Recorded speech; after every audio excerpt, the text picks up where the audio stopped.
నేను సాయి సుధా. నేను అఖిల. బులెటిన్ లో డీటెయిల్స్ చూద్దాం. డీటెయిల్స్ చూస్తే చంద్రబాబు కుప్పం పర్యటనలో ఆసక్తికర సంఘటన చోటు చేసుకుంది. బాబును కలిసిన జనసేన నాయకులు తమ పార్టీ కండువాను ఆయన మెడలో కప్పారు. గతంలో చంద్రబాబు ఎన్ని పార్టీలతో పొత్తు పెట్టుకున్నా ఇప్పటి వరకు టీడీపీ కండువా లేకుండా ఇతర పార్టీ కండువాలు కప్పుకున్న దాఖలాలు లేవు. కానీ తొలిసారి చంద్రబాబు ఒక్క జనసేన కండువా మాత్రమే కప్పుకున్నారు. వచ్చే అసెంబ్లీ ఎన్నికల నేపథ్యంలో టీడీపీ జనసేన పొత్తు పెట్టుకుంది. కుప్పంలో ఉమ్మడి చిత్తూరు జిల్లాలోని జనసేన ముఖ్య నాయకులతో సమావేశమైన సందర్భంలో తిరుపతికి చెందిన బత్తిన మధుబాబు చంద్రబాబు మెడలో జనసేన కండువా వేశారు.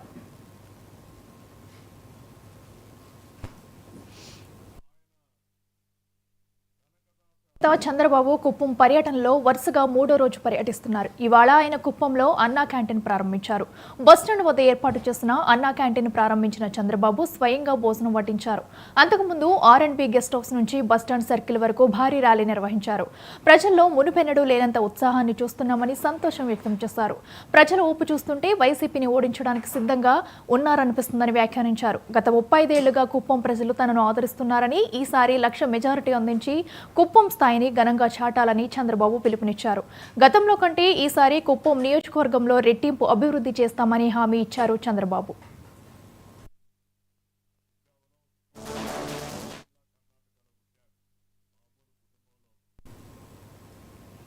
పారిశుద్ధ్య కార్మికులు విధులకు హాజరు కావాలని ఏపీ మంత్రి ఆదిమూలపు సురేష్ కోరారు. మున్సిపల్ కార్మికుల సమ్మెతో ప్రజలకు ఇబ్బంది పడుతున్నారన్నారు. చెత్త తొలగింపు, మంచినీరు, విద్యుత్ విషయంలో ప్రత్యామ్నాయ చర్యలు తీసుకుంటున్నట్లు మంత్రి చెప్పారు. 3,000కు పైగా అదనపు సిబ్బంది, వాహనాలు కూడా తీసుకున్నామన్నారు. కార్మికుల డిమాండ్లపై ఇప్పటికే 2 సార్లు చర్చలు జరిపినట్లు తెలిపారు మంత్రి సురేష్. కొన్ని డిమాండ్ల పరిష్కారంపై ఇప్పటికే చర్యలు ప్రారంభించామన్నారు. మినిమం టైం స్కేల్ అమలు అంశం సీఎం దృష్టికి తీసుకువెళ్తామని చెప్పారు మంత్రి ఆదిమూలపు సురేష్.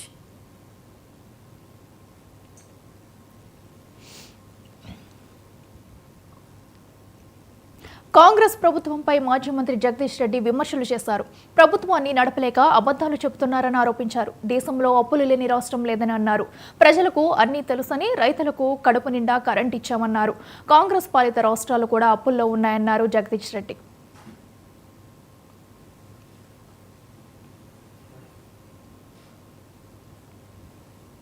పార్లమెంటు ఎన్నికలపై బీజేపీ ప్రత్యేకంగా దృష్టి సారించింది. తెలంగాణలో 10కి పైగా సీట్లు సాధించాలనే లక్ష్యంగా పనిచేయాలని బీజేపీ క్యాడర్కు అమిత్ షా సూచించారు. ఆయన పర్యటన తర్వాత కమల నేతల్లో ఉత్సాహం నెలకొంది. ఇక వికసిత భారత్ కార్యక్రమానికి ఉమ్మడి జిల్లా వారీగా కన్వీనర్లు నియమించారు. కేంద్ర ప్రభుత్వ పథకాలు, అయోధ్యలో రామ మందిరం ప్రారంభోత్సవం కలిసి వస్తుందనే బీజేపీ వర్గీయులు ఫుల్ కాన్ఫిడెంట్గా ఉన్నారు. ఇక మరోవైపు లోక్సభలో పోటీ చేసేందుకు సీనియర్లు సై అంటున్నారు. లోక్సభ ఎన్నికలపై బీజేపీలో ఆశావాహులు పెరుగుతున్నారు. మోదీ ఆదరణే గెలిపిస్తుందనే ధీమాలో నాయకులు ఉన్నారు.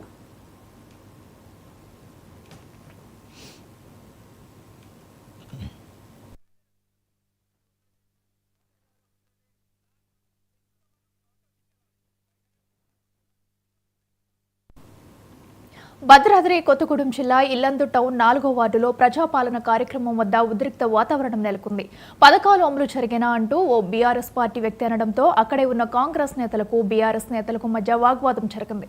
సమాచారం అందుకున్న పోలీసులు సంఘటనా స్థలానికి చేరుకుని ఇరు వర్గాలను చెదరగొట్టారు.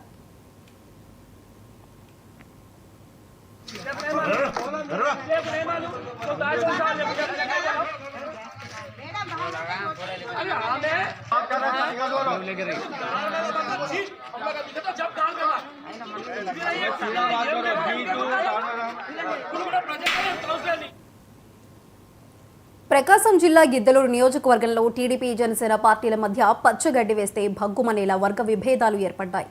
అధిష్టానం తనకి టికెట్ ఇస్తుందని టీడీపీ నియోజకవర్గ ఇన్ఛార్జ్ ముత్తుమల అశోక్ రెడ్డి పలు వేదికలపై అన్నారు. దీంతో జనసేన నియోజకవర్గ ఇన్ఛార్జ్ బెల్లంకొండ సాయిబాబు తీవ్ర అసంతృప్తిని వ్యక్తం చేశారు. అధిష్టానం నిర్ణయం తీసుకోకముందే ఈ విధంగా అనటం చాలా బాధగా ఉందని సాయిబాబు ఆవేదన వ్యక్తం చేశారు. జనసేన పార్టీ ఇన్ఛార్జి గిద్దలూరు నియోజకవర్గం. నేను 2019లో ఒంగోలు ఎంపీగా కంటెస్ట్ చేశాను. ఇక్కడ కంటెక్ట్ చేసినటువంటి చంద్రశేఖర్ యాదవ్ గారు గిద్దలూరు నుంచి రాజీనామా, ఆయన రాజకీయాల నుంచి వెళ్ళిపోవడం కూడా ఈ ఏరియా ప్రజలు చేసుకున్న అదృష్టంగా భావిస్తాను. ఏదైతే రాజకవర్గంలో తెలుగుదేశం పార్టీ ఇన్ఛార్జి ముత్తుమల అశోక్ రెడ్డి గారితో కలిసి నేను జిల్లాలోనే ఫస్ట్ టైంగా నేనే ఆయనతో కార్యక్రమాల్లో అన్ని ఊర్లకు వెళ్తున్నాను. కానీ గత 4-5 డేస్ నుంచి వాళ్ళు సొంతగా కార్యక్రమాలు మళ్ళీ చేసుకుంటున్నారు. ఎందుకు ఏం జరిగిందో తెలియదు. నేను ఎక్కడ కూడా ఆయనతో రాజకీయంగా ఎలాంటి డిస్కషన్స్ కూడా చేయలేదు. కానీ తెలుగుదేశం పార్టీ జిల్లా అధ్యక్షుడు నూకసాని బాలాజీ గారు వచ్చి ఆయన అభ్యర్థి ముత్తుముల అశోక్ రెడ్డి గారు అనేటువంటి విధంగా ఆయన స్టేజ్ మీద మాట్లాడడం, తర్వాత ఈయన కూడా రేపు ఎన్నికల్లో గెలిపించాలనే విధంగా కూడా డిక్లరేషన్ టీడీపీకి అనేటువంటి విధంగా ఇక్కడ టీడీపీ ఇన్ఛార్జి గారు కూడా ఆ విధంగా చేయడం అనేది కూడా ఇక్కడ ఉన్నటువంటి జనసేన వర్గాల్లో తీవ్ర అసంతృప్తిగా ఉంది. నియోజకవర్గాన్ని ఏ విధంగా అభివృద్ధి చేయాలి, ఎలా చేయాలి, నేను ఎక్కడ కూడా తెలుగుదేశం పార్టీ ఇన్ఛార్జిగా ఉన్నటువంటి ముత్తుముల అశోక్ రెడ్డి గారిని వ్యక్తిగతంగా ఏనాడు కూడా నేను ఏ విధమైనటువంటి మాటలు చెప్పలేదు. అయితే నేను డెవలప్మెంట్ కావాలి నియోజకవర్గం మీద దాని మీదనే ఆయన ఆశయాలకు అనుగుణంగా మేము కూడా జనసేన పార్టీ కలిసి అయోధ్యలో ప్రధాని మోదీ పర్యటించారు. ఆధునీకరించిన రైల్వే స్టేషన్ను ప్రధాని ప్రారంభించారు. రామాలయ స్ఫూర్తిని ప్రతిబింబించేలా నిర్మించిన అంతర్జాతీయ విమానాశ్రయాన్ని ప్రారంభించారు. 1450 కోట్లతో ఎయిర్పోర్ట్ను నిర్మించారు. 6500 చదరపు మీటర్ల విస్తీర్ణంలో టెర్మినల్ భవనాన్ని నిర్మించారు. 600 మంది ప్రయాణికులకు అనువుగా ఏర్పాట్లు చేశారు. ఈ విమానాశ్రయానికి మహర్షి వాల్మీకి ఇంటర్నేషనల్ ఎయిర్పోర్ట్ అయోధ్య ధామం అని పేరు పెట్టారు. అయోధ్య రైల్వే స్టేషన్ 4 గోపురాలతో 11,000 చదరపు మీటర్ల విస్తీర్ణంలో విస్తరించి ఉంది. ఈ స్టేషన్కు అయోధ్యధామ్ జంక్షన్గా పేరు పెట్టారు.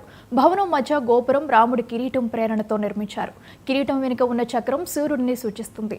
శిఖరం మధ్య 7 మండపాలు ఉన్నాయి. పైగా ఈ అయోధ్యధామ్ జంక్షన్కు తక్కువ విద్యుత్ అవసరమవుతుంది. ఎందుకంటే దీన్ని సమృద్ధిగా సహజ కాంతి పడేలా డిజైన్ చేసి నిర్మించారు. నీటి సామర్థ్యం కోసం స్టేషన్లో రెయిన్ వాటర్ హార్వెస్టింగ్ సదుపాయం కల్పించారు. ఇక ప్రధాన స్టేషన్ టెర్మినల్ను హైవే టెంపుల్తో అనుసంధానించే మార్గం రామ మందిరానికి దారితీస్తుంది. అన్నమయ్య జిల్లా రాజంపేటలో 19వ రోజు అంగన్వాడీల సమ్మె కొనసాగుతోంది. అంగన్వాడీల సమ్మెకు మద్దతుగా భారతీయ చైతన్య యాత్ర పార్టీ నాయకుడు ఆకుల నరసయ్య సంఘీభావం తెలిపారు. ప్రభుత్వం తక్షణమే అంగన్వాడీల సమస్యలను పరిష్కరించాలన్నారు. లేదంటే అంగన్వాడీలతో కలిసి నిరాహార దీక్ష చేస్తామని నరసయ్య హెచ్చరించారు.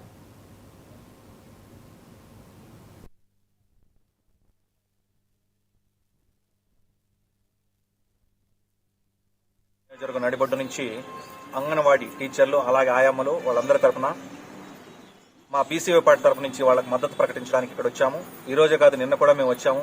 మీడియా సమక్షంలో వాళ్ళ బాధలు, వాళ్ళ కన్నీటి కష్టాలు, వాళ్ళు గత 18 రోజులు అంటే ఈ రోజుకి 19 రోజులు వాళ్ళు ఎంత నరకం అనిపిస్తున్నారు, ఎన్ని కష్టాలు ఉంటారు, పాలు తాగే పసిబిడ్డలు ఉంటారు, ఇంట్లో వయసు అయిపోయిన భర్తలు ఉంటారు, అయిపోగానే ఇంటికెళ్లి వాళ్ళకు సేవ చేస్తారు. వీళ్ళందరి కన్నీటి గోడను పన్నపోతు మీద వాన కూర్చున్నట్టు ఈ ప్రభుత్వం ఇంట్లో ఆడకూతు లేకపోతే ఆ ఇల్లు ఎంత ఇబ్బందిగా ఉంటుందో, ఎన్ని కష్టాలు ఉంటాయో మనకు తెలుసు. అలాంటిది ఈ రోజున 19 రోజులుగా ఇక్కడ ఉన్నటువంటి మహిళలందరూ కూడా ఎంతమంది చూడండి, దాదాపు 350 మంది పైచులకు ఈ రోజున మహిళలందరూ కూడా ఇక్కడ 19 రోజులుగా నిరాహార దీక్ష చేస్తున్నా కూడా ఇక్కడ ఉన్నటువంటి ఎమ్మెల్యే కావచ్చు, ఇక్కడ ఈ రాష్ట్ర సీఎం కావచ్చు, ప్రభుత్వ అధికారులు కావచ్చు, ఎవరు కూడా నిమ్మక నీరెత్తినట్లు కూర్చోవడం చాలా సిగ్గుచేటు. కాబట్టి రాబోయే రోజుల్లో మీరు ఇలాగే ఒంటె పోగొడుతూ పోతే ఖచ్చితంగా మహిళలైతే ఎవరితో పెట్టుకుంటున్నారో మీరు ఖచ్చితంగా రాబోయే రోజులు మీ పార్టీ కూడా వాళ్ళు సాగనంపుతారు. మిమ్మల్ని ఓటమి అనే గొప్ప బిరుదు ఇచ్చి మిమ్మల్ని సాగనంపుతారు. అన్నమయ్య జిల్లా రాజంపేట ఏలూరు జిల్లా ద్వారకా తిరుమలలో state of Andhra Pradesh building contract association 2024 diary ఆవిష్కరణ ఘనంగా జరిగింది. 2019లో ఏర్పడిన అసోసియేషన్ గత 5 సంవత్సరాలుగా డిసెంబర్ 29న డైరీ ఆవిష్కరించడం కోసం ఆనవాయితీగా వస్తుంది. ఏపీ ప్రభుత్వం కాంట్రాక్టర్ బిల్లులు చెల్లించకపోవడంపై కాంట్రాక్టర్లు ఈ కార్యక్రమంలో చర్చించుకున్నారు. ప్రభుత్వంపై పలు రకాలుగా నిరసన కార్యక్రమాలు చేసిన ఏపీ ప్రభుత్వంలో ఏమాత్రం చలనం లేదని కాంట్రాక్టర్లు ఆవేదన వ్యక్తం చేశారు. కాంట్రాక్టర్స్ అసోసియేషన్ ఇది కొందరు కోసం కాదు, స్టేట్ లో ఉన్న మొత్తము కాంట్రాక్టర్ల భవిష్యత్తు కోసము, వాళ్ళ అవసరాల కోసము, వాళ్ళకు వచ్చే ప్రాబ్లమ్స్ ను సాల్వ్ చేయడానికి పుట్టిన సంస్థే ఈ సబ్కా పుట్టి ఇప్పటికి దాదాపు 4 ఇయర్స్ అవుతా ఉంది. 4 ఇయర్స్ నుంచి కూడా మేము వివిధ సమస్యల మీద ప్రభుత్వంకు నివేదించడం కానీ, బీఓసి అంటే ఇంజనీర్ చీఫ్లకు మా ప్రాబ్లమ్స్ అన్ని నివేదించడం కానీ ఇవన్నీ చాలా చేస్తూ వచ్చాము. మేము చాలా వరకు కాంట్రాక్టర్ల సమస్యలను మా సబ్కా ప్లాట్ఫామ్ ద్వారా క్లియర్ చేయడం కూడా జరిగింది. ఈ సబ్కా అనేది అంటే కాంట్రాక్టర్ సమస్యల కోసము చేసిన కాంట్రాక్టర్ సమస్యల కోసం పుట్టిన ఈ సబ్కా అనేది ఎలా ఎదిగిందంటే గత 4 ఏళ్లుగా ఒకప్పుడు నోవేర్ నుంచి సమ్వేర్ వరకు వెళ్ళిపోయింది ఇది. ఇప్పుడే కాదు, బోర్డ్ ఆఫ్ చీఫ్ ఇంజనీర్స్ సబ్కాను గుర్తించి వాళ్ళ రేట్స్ ప్రతి ఇయర్ ఎస్ఎస్ఆర్ రేట్స్ అనేది. కాకినాడ జిల్లాలో వివిధ ప్రమాదాల్లో చనిపోయిన జనసేన క్రియాశీల సభ్యుల కుటుంబాలకు జనసేన అధినేత పవన్ కళ్యాణ్ చెక్కులు అందజేశారు. పవన్ మాట్లాడుతూ ఆనందంగా కలవాల్సిన కుటుంబాలను ఇలా కలవటం చాలా బాధగా ఉందన్నారు. కుటుంబాలకు అండగా ఉండటం కోసమే ఇన్సూరెన్స్ సభ్యత్వాలు ప్రారంభించామన్నారు.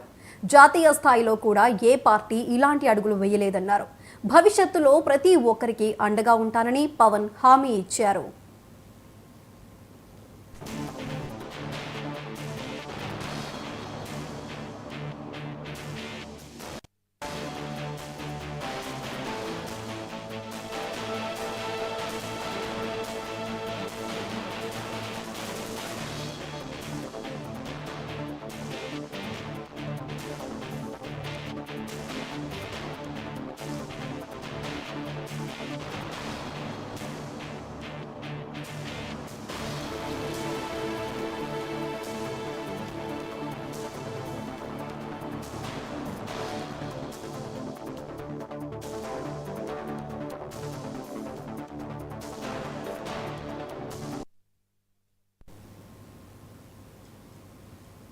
నెల్లూరు జిల్లాలోని వ్యవసాయ శాఖ మంత్రి కాకాని గోవర్ధన్ రెడ్డి నివాసాన్ని ముట్టడించేందుకు అంగన్వాడీ కార్యకర్తలు పిలుపునిచ్చారు.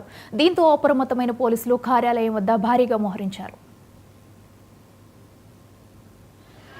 పోరాటం ఈ రోజు 19వ రోజుకు చేరుకుంది.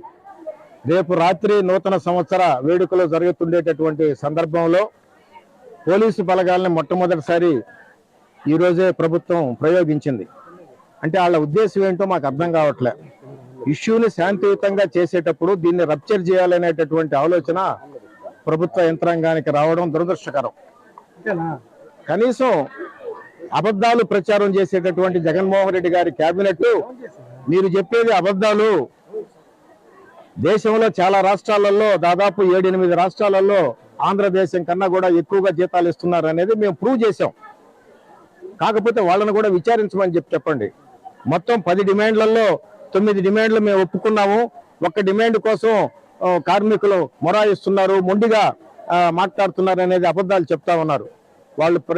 వాళ్ళు ఆమోదించినటువంటి డిమాండ్స్ ఏవి కూడా 1-2 మినహా ఏవి కూడా లేవు. 60 సంవత్సరాలని 62 సంవత్సరాలు పెంచడం అనేది చేశారు. అది మేమేం అడగడం వల్ల పెద్ద డిమాండ్ ఏం కాదు అది.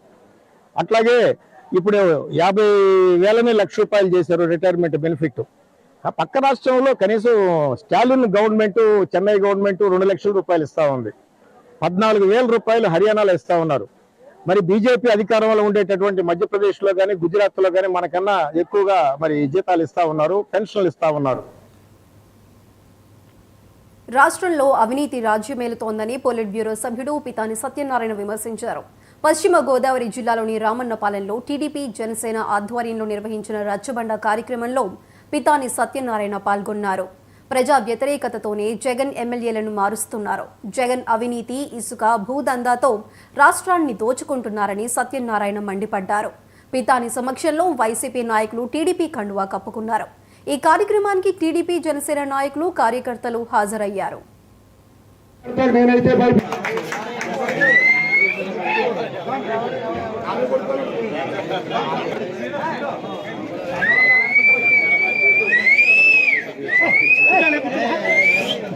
ఎందుకంటే మన టైం 6:30 టైమే, తర్వాత కాంబినేషన్ ప్రోగ్రాం కూడా ఉంది.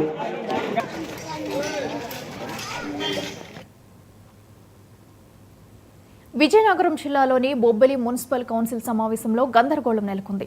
కౌన్సిల్ సమావేశంలో తన షాపు తొలగింపుపై మైనార్టీ శ్మశాన వాటిక అభివృద్ధి చేయడం కొరకు మైనార్టీ కో ఆప్షన్ సభ్యుడు రియాజ్ ఖాన్ మాట్లాడారు. తనకు అడిగే అర్హత లేదంటూ సస్పెండ్ చేసి బయటకు పంపించాలని వైసీపీ కౌన్సిల్ సభ్యులు కోరారు. బలవంతంగా రియాజ్ ఖాన్ ను బయటికి నెట్టారు. దీంతో రియాజ్ ఖాన్ నిరసన వ్యక్తం చేశాడు. కౌన్సిల్ సమావేశంలో తమ సమస్యలను అడిగితే తప్ప అని ప్రశ్నించారు.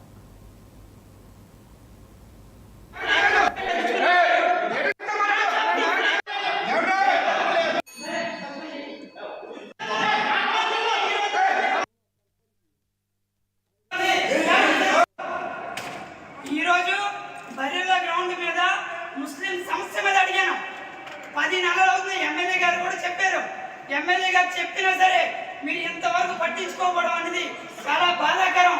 ఎమ్మెల్యే గారు స్వయంగా చెప్పారు. ఎమ్మెల్యే గారు ఏం చెప్పారు? ఆ బరిలో గ్రౌండ్ ఎజెండాలో ఉంది, వర్క్ స్టార్ట్ చేయండి. 10 నెలలు అవుతున్నా మీరు వర్క్ స్టార్ట్ చేయకుండా ఈరోజు చాలా ముస్లిమ్స్ ఎవరైనా చనిపోతే అర్థమైన పరిస్థితిలో బరిలో గ్రౌండ్ ఉంది. అలాంటిది అదే కాక ఈరోజు మా షాపులు తీయించారు.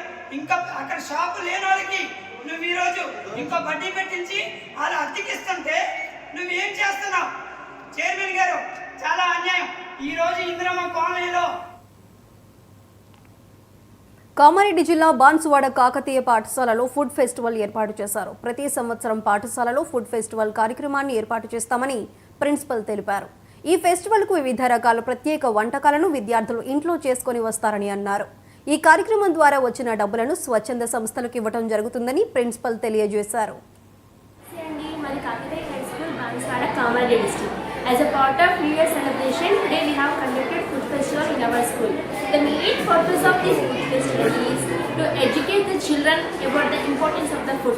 So every day the parents are making food and the students are wasting the food without knowing the importance. So when we announce the food festival, all the students brought their food items and especially made with their own hands. So మాకు చాలా హ్యాపీగా అనిపించింది. And ఈ amount అంతా కూడా food festival ద్వారా వచ్చింది. మేము ఆర్ఫనేజ్కి డొనేట్ చేస్తున్నాం. సో ఈ విషయం చెప్పగానే పిల్లలు, parents, teachers everybody participated very interesting. నాకు చాలా హ్యాపీగా అనిపించిందండి. స్వీట్స్ కావచ్చు, స్పైసీ. వరంగల్ జిల్లాలో కోవిడ్ కలకలం రేపుతుంది. చాప కింద నీరులో కరోనా విస్తరిస్తుంది. కరోనా మహమ్మారి చిన్న పిల్లలకు సైతం సోకుతుంది. ఎంజీఎం ఆసుపత్రిలో 3 చిన్నారులకు కోవిడ్ పాజిటివ్ నిర్ధారణ అయింది. పీడియాట్రిక్ వార్డులో 20 బెడ్స్తో ప్రత్యేక కోవిడ్ వార్డును ఏర్పాటు చేశారు. చిన్నారులకు వైద్యులు ప్రత్యేక వార్డులో చికిత్స అందిస్తున్నారు. చిన్నారులకు కరోనా సోకడంతో తల్లిదండ్రులు ఆందోళన చెందుతున్నారు. మరో 3 కోవిడ్ పాజిటివ్ కేసులు చిన్నపిల్లల్లో గుర్తించడం జరిగింది. ఒకరు 1 year, 4 years, ఒకరు 8 years.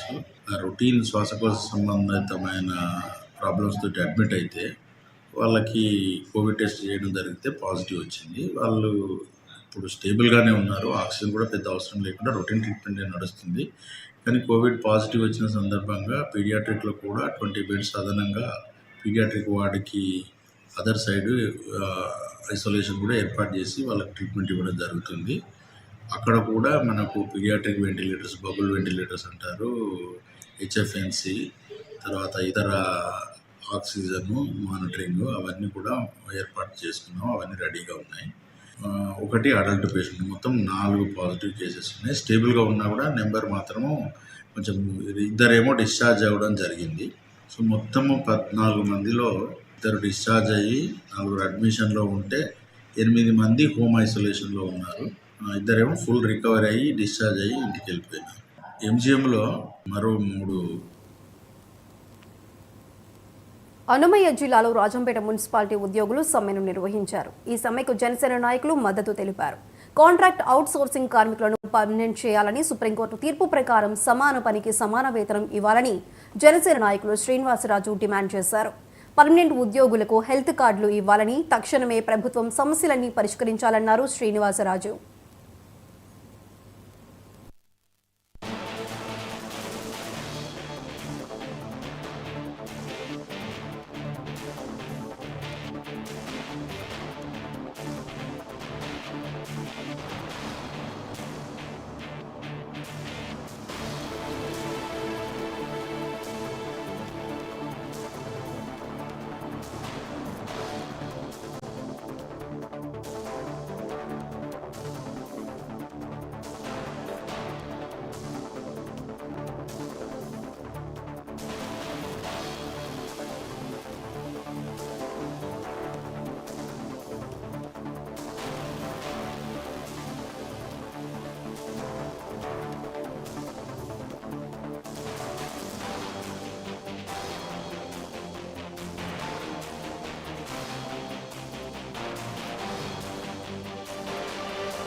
గుంటూరులోని వెంకటేశ్వర విజ్ఞాన మందిరంలో జిల్లా కాపు సంఘాల సమావేశం జరిగింది. రాజకీయ భవిష్యత్తు కార్యాచరణపై టీబీకే కాపు రాజకీయ చైతన్య వేదిక ఆధ్వర్యంలో సదస్సు నిర్వహించారు.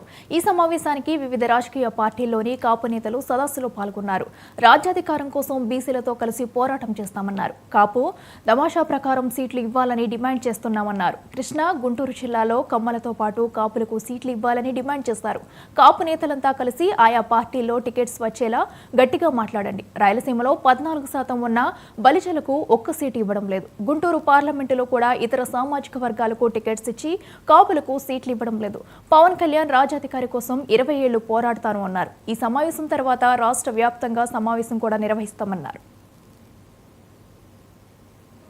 రాజకీయ చైతన్యం అనేది ఒక కార్యక్రమం.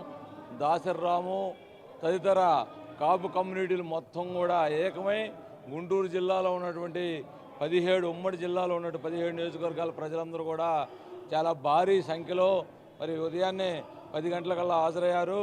కాపు కమ్యూనిటీ మరి వచ్చే ఎన్నికల్లో ఎక్కువ సీట్లు జనాభా మరి నిష్పత్తి ప్రకారంగా కాపు కమ్యూనిటీకి ఎక్కువ సీట్లు కావాలని చెప్పేసి రాజకీయంలో వాళ్ళకి ప్రతి ఒక్కరు గౌరవప్రదంగా వాళ్ళని చూడాలని చెప్పేసి రానున్న అసెంబ్లీలో ఎక్కువ సీట్లు గుంటూరు జిల్లా నుంచి ఆశిస్తున్నారని చెప్పేసి ఈరోజున ఈ కార్యక్రమం పెట్టడం జరిగింది.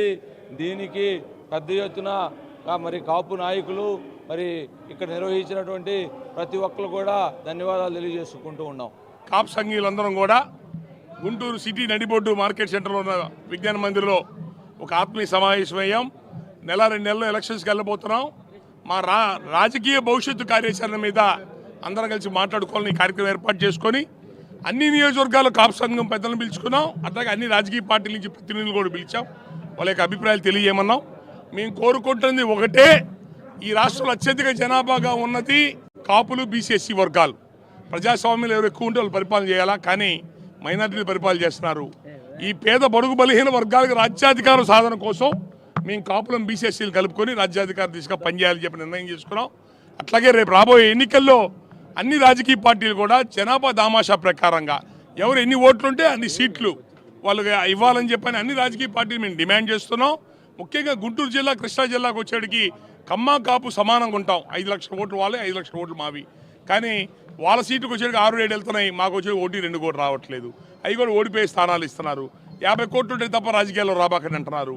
కాస్ట్లీ ఎలక్షన్స్ చేశారు. కాబట్టి ఇక్కడి నుంచి మా కాపు జేఏసీ, కాపు రాజకీయ చైతన్య వేదిక అందరం కలిసి అన్ని రాజకీయ పార్టీలకి వినతి పత్రం పంపిస్తాం. జనాభా దామాషా ప్రకారంగా కాపులకే కాదు బీసీ వర్గాల మిగతా వర్గాలకు కూడా సమన్యాయం జరగాలని, వాళ్ళకి అందాల్సిన సీట్లు వాళ్ళకి అందాలని చెప్పి కోరుతున్నాం. ఈ రోజున కాపు రాజకీయ చైతన్యం అనేది ఇవి ఇప్పుడు